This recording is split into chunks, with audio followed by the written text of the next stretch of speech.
Group Captain Vinod, educated kite flying by analysts and the media, the fact that we don't need them now, but we perhaps will need them later. Is there a section within the Indian Air Force that believes that bombers are a necessity in the foreseeable future? And where do you stand on this, sir? No, I have been always for having a strategic bomber, and Shiv, I'll tell you why.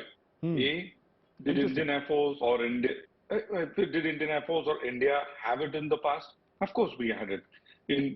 Very recently, we retired the English Electric Canberra. Canberra was a long-range strategic bomber. I mean, it can take off from Srinagar and fly non-stop down to Kanyakumari. So that is the kind of range the Electric Canberra had. But we retired them. So in the scheme of things, let's talk about in the inventory. Are we allowed to hold a bomber squadron or two bomber squadrons? Of course we do, because it is there in the piece of paper, and those bombers in place of Canberra could be fulfilled by any strategic long-range bomber. Now let's talk about the why of the bomber. Now, when you look at the requirement, Air Marshals alluded to, from Hormuz to probably Malacca.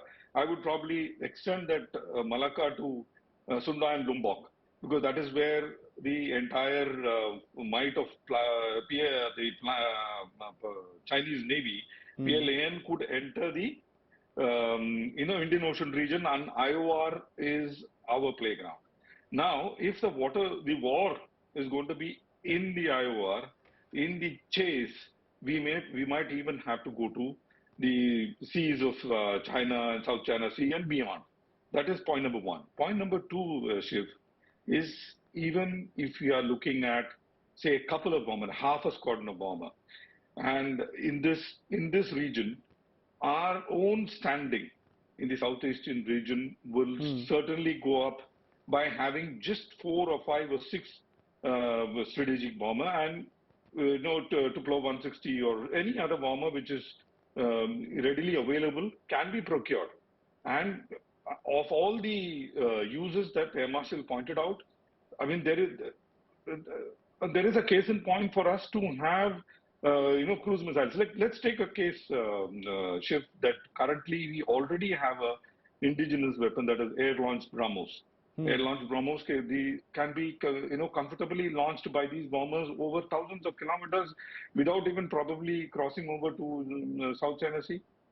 So the issue of our Shiv is going to be providing protection to these bombers. So it cannot operate in a contested area. It has to operate in an uncontested zone. And just one last point, Shiv, is about the stealth.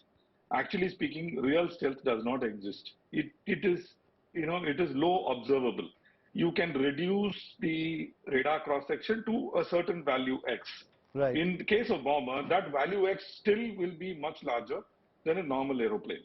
So, with certain kind of radars, especially about a ship, you will be able to pick up these bombers in days to come. So, and operating in a contested zone by any kind of bomber is going to be difficult. So it has to be a standoff weapon like the cruise missiles that we already have can be utilized. And do we, in the paper, have a case for having a bomber squadron? Of course we do have, because Canberra squadron, when it bound down, that squadron can now take on bombers. So that is long and short of my stand.